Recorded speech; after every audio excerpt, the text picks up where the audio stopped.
Hi everyone, this is Dean Matthew Woodward. I am reaching out to you from my dining room on the evening of Wednesday, the 20th of January. It's the evening of the Inauguration.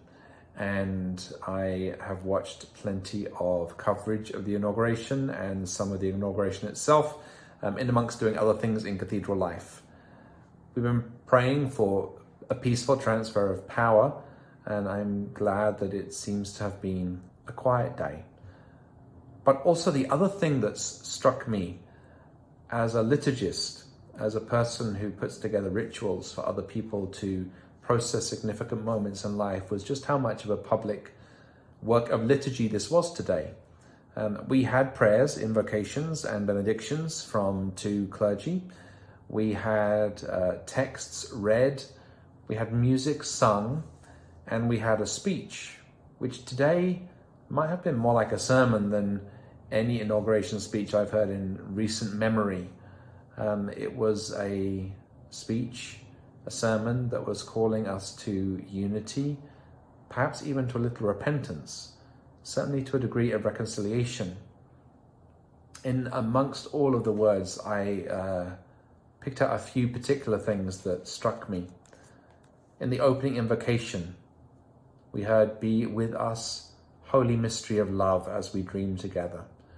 And I could preach a whole sermon on that, I think.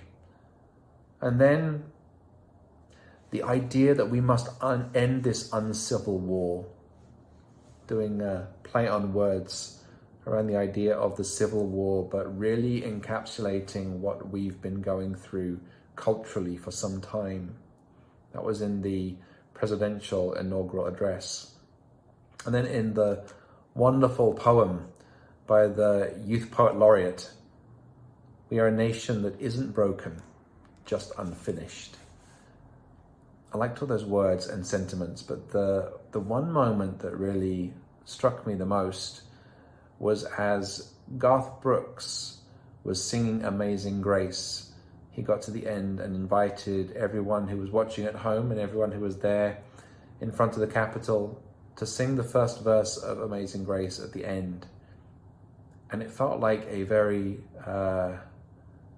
churchy moment, an invitation to a response, perhaps to the inaugural address, perhaps to the ritual of the event itself, but certainly a personal commitment to recognize the wretchedness of the human condition, as Amazing Grace says, but also in that wretchedness to acknowledge our need of God, our need of grace, our need of repentance, and our need of transformation. So I don't so much want to talk about the politics of the Inauguration Day as its liturgy, which is something that we're familiar with as Episcopalians. We need liturgy and ritual to help us process significant moments in life. And I wonder if that was the case for you this Wednesday. It was for me. Thank you. See you on Sunday.